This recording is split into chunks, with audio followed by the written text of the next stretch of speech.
జై శ్రీమన్నారాయణ.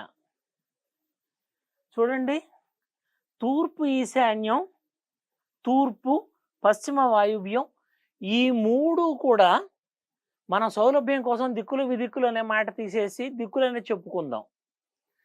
తూర్పు ఈశాన్యం, తూర్పు, పశ్చిమ వాయువ్యం ఇవి 3 కూడా పురుషులకు అత్యంత అనుకూలతనిచ్చేటువంటి వీధిపోట్లు.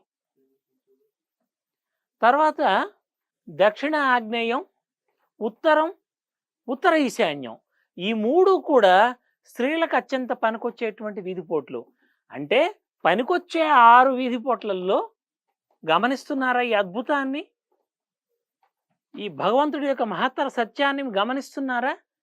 6 పనికొచ్చే వీధిపోట్లుంటే అందులో 3 పురుషుడికి అనుకూలంగా, 3 స్త్రీకి అనుకూలంగా మార్చాడు. ఆడవాళ్ళకి సరిసమానంగా జీతాలు ఇవ్వాలంటే ఏడ్చే సంస్థలు, ఏడి చచ్చేవాళ్ళని చెప్పచ్చు. అట్లాగే స్త్రీలకు శాసనసభల్లో, చట్టసభల్లో సీట్లు ఇవ్వడానికి ఏడి చచ్చే పురుష లీడర్లు, వీళ్ళందరూ ఇప్పటికైనా సరే తమ మనస్తత్వాన్ని మార్చుకొని బుద్ధి తెచ్చుకోవాలి. ప్రకృతిలోనే భగవంతుడు స్త్రీకి పురుషుడికి సరిసమానమైన భాగాలను ఇచ్చాడు. అందుకే ఈ తత్వాన్ని తెలియజేయడం కోసమే శివుడు అర్ధనారీశ్వర తత్వాన్ని ప్రతిపాదించాడు.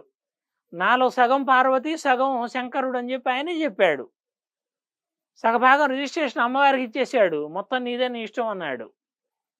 ఇక్కడ మనం గమనిస్తే మనకు అంశం అర్థమవుతుంది కదా. తూర్పు ఈశాన్యం, పశ్చిమ వాయువ్యాలేమో పురుషుడికా. ఆహా. తర్వాత స్త్రీలకు సంబంధించి దక్షిణ ఆగ్నేయం, చక్కగా ఉత్తర ఈశాన్యం స్త్రీలకా. సరిపోయిందిగా నిష్పత్తి. ఇప్పుడు మనం పనికిరాని వీధిపోట్లలో కూడా స్త్రీలకు చెడు చేసేవేవి, పురుషులకు విశేషంగా చెడు చేసేవేవని తెలుసుకునేటువంటి ప్రయత్నం చేయబోతున్నాం. అందరూ కూడా శ్రద్ధగా నేర్చుకోండి. కులమత వర్ణ వర్గ విచక్షణ లేకుండా ప్రతి ఒక్కళ్ళు ఈ వాస్తుశాస్త్రాన్ని అనుసరించడం ద్వారా మీ కుటుంబాన్ని, రాబోయే తరాలని కూడా శాంతి సుఖమయ మార్గాల్లోకి తీసుకెళ్ళగలుగుతారు. ఇప్పుడు మనం చక్కగా పనికిరాని వీధిపోట్లేవి, అటువంటి వీధిపోట్లు కలిగిన ఇళ్లను తీసుకోకుండా వాటిల్లో మనకు రెంట్కు ఉండకుండా ఉండేటువంటి ప్రయత్నం చేద్దాం. పనికిరాని వీధిపోట్ల గురించి చెప్పుకోబోతున్నాం. పురుషులకి తూర్పు ఆగ్నేయం, అట్లాగే పశ్చిమ నైరుతి ఈ వీధిపోట్లు అనేటువంటివి పురుషులకు సంబంధించి మనకు పనికిరాదు. చూడండి, తూర్పు ఆగ్నేయం, పశ్చిమ నైరుతి ఈ వీధిపోట్లు అస్సలు పనికిరావు. అట్లాగే పశ్చిమ వీధిపోటు కూడా పనికిరాదు.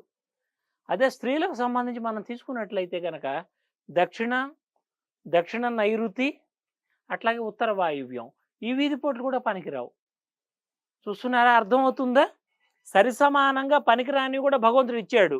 పనికొచ్చేవి 6 ఇచ్చాడు వీధిపోట్లు. దాంట్లో సగభాగం స్త్రీలకు పనికొచ్చేవి ఇచ్చాడు ఒక 3, పనికొచ్చే స్త్రీలకు ఒక 3 ఇచ్చాడు. అట్లాగే పనికిరాని వాటిల్లో పురుషులకు ఒక 3 ఇచ్చాడు, స్త్రీలకు ఒక 3 ఇచ్చాడు. అంటే నిష్పత్తి అనేటువంటిది సరిసమానంగా ఉంది. ప్లస్ మైనస్ 2 కలిస్తేనే ఒక బల్బు వెలుగుతుందని ఇందాక మనం చెప్పుకున్నట్లుగా ఈ ప్రకృతి అనేది మనుగడ సాగించాలంటే స్త్రీ పురుషులు ఇద్దరూ కావాలి.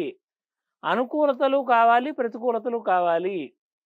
అప్పుడు మాత్రమే ప్రకృతి మనగలుగుతుంది అనేటువంటి సత్యాన్ని ఈ వీధిపోట్లు మనకు తెలియజేస్తున్నాయి కదా. అనుకూలమైన వీధిపోట్ల నీళ్లల్లో ఉండాలి, ప్రతికూలమైన వీధిపోట్ల నీళ్లల్లో ఉండకూడదు. మనం ఖాళీ చేసి వేరే మంచింటికి పోవడం మంచిది. ఒకవేళ అది సొంత ఇల్లు అయితే ఏం చేయాలనేటువంటి విషయాన్ని చివరి క్లాసులో మనం చెప్పుకునే ప్రయత్నం చేద్దాం.